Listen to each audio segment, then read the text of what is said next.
Hi guys, welcome back to mini blog. তাদের ছিল নববর্ষ, তো সবাইকে জানে শুভ নববর্ষ। তো সকাল সকাল স্নান করে নতুন জামা পরে এখন আমি পুজো দিচ্ছিলাম, তারপরে একটু বেরোবো, পুজো দিতেই যাব। তো আগে কত সুন্দর এক্সাইটমেন্ট ছিল নতুন জামা পরে সারাদিন ঘুরবো, কিন্তু এখন ওই এক্সাইটমেন্টটা নেই। তো আমি ভুলেই গেছিলাম যে আমি যে শাড়িটা পরবো সেটা সেলাই করা হয়নি। তো মা এখানে আবার আমাকে সেলাই করে দিচ্ছিল, আমার কোথাও যাওয়ার আগেই মনে পড়ে। রেডি হয়েছি, আমার দিদিও রেডি হয়েছে, কিন্তু এখনো মুস্কান রেডি হয়ে উঠতে পারিনি, ওই জন্য আমরা বসে আছি। আমার কি ল্যাট লাগছে। তো আমরা বেরিয়েছি, আমাদের 11টায় বেরোনোর কথা ছিল, এখন 11:20 মতো বাজে। কি নিয়ে ওই তো আর আজকে প্রচণ্ড হারে রোদ্দুর ছিল, আর কেউ এত সেজে গুজে বলছে ছাতা নেবো না, ছাতা নিয়ে হাতে ঘুরবো না, ওই জন্য কেউ ছাতাও নিইনি আমরা। তখন দিয়ে দাঁড়িয়েছি, কিন্তু আমার বন্ধু এখনো এসে উঠতে পারেনি। আমার কি বিরক্ত লাগছে। কিছু বলতে চান আপনি? আর এ তো ঘেমেই যাচ্ছে। এত সেজেছিস কেন? তবে ঘামছিস যখন ঘুরতে গেছি তাই। ওই যে আসছে আমার বান্ধবী, এত দেরি করার পর, এত গালাগালি খাওয়ার পর। আপনি একটু আসেন, আপনার পায়ের ধুলোটা নেব আমি। এই আপনি এত লেট করেন, তাও আপনার লজ্জা নেই? আমার লজ্জা নেই। তো এসে আগে টিকিট কিনে নেওয়া হয়েছে, এখন আমরা যাচ্ছিলাম লঞ্চের ঘাটের দিকে। আর ওই ছাড়া দুজনে হাত নাড়াচ্ছে, ওরা দুজনেই লেট করে। তো এসেই ডালা কিনে নিয়ে এখন যাচ্ছিলাম পুজো দিতে। আর আমি পুজো দিতে এসেছিলাম মোটা বাবার কাছে, কারণ এখানে পুজো দিতে আমার ভালো লাগে বেশ। অন্য কোথাও অনেক ভিড় ঠেলার পরেও ঠাকুরের মাথায় জল দেওয়া যায় না, তো এখানে দেওয়া যায় নিজের হাতে। তো এই জিনিসটা ভালো লাগে আমার, ওই জন্য আমি ওখানেই যাই।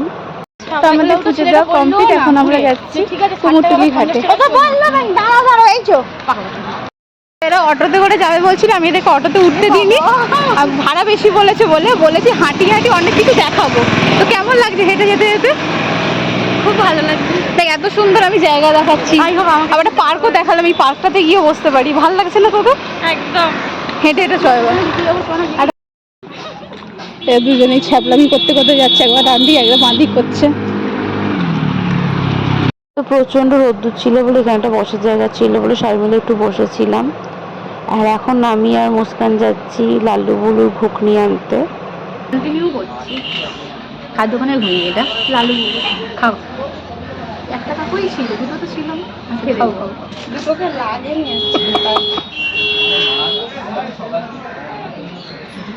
ভালোই লেগেছিল আমার আর মুস্কানের খেতে। আর খেতে খেতে আমরা অনেক ভালো ভালো দৃশ্য দেখছিলাম, এরকম সিন।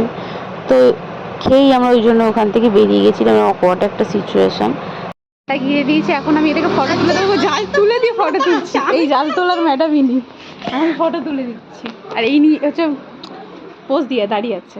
তো আমাদের অনেক ঘোরার ফটো তোলার পরে এখন আমরা যাচ্ছিলাম ওই বাড়ি গিয়ে কিছু খাবো। তো আমরা এসেছিলাম মহাভোজে, তো এখানে বিরিয়ানিটা আজকে বন্ধ ছিল, তো ওরা বিরিয়ানিই খাবে এরকম একটা ব্যাপার ছিল। আমার দিলেও হবে না দিলেও হবে, তো তারপরে খুঁজে খুঁজে বিরিয়ানি খেতেই আসা হলো। তো ভালোই খেতে ছিল বিরিয়ানিটা। এখানে খাবার ওয়েস্ট করছিলাম বলে দিদি দেখাচ্ছিল, কিন্তু আমি একা এক প্লেট বিরিয়ানি খেতে পারি না। তারপরে খেয়ে দিয়ে এখন আমরা টোটোয় উঠে পড়েছিলাম বাড়ি যাওয়ার উদ্দেশ্যে। আর সবাই টায়ার্ড হয়ে গেছিলো। তো আমরা ফাইনালি টোটো থেকে নেমে এখন আইসক্রিম খেতে খেতে বাড়ির দিকে যাচ্ছিলাম। আর এ তো গল্প করেই যাচ্ছে, মানে আমরা একসাথে হলে যে কি পাগলদের মতো বকি কী বলবো।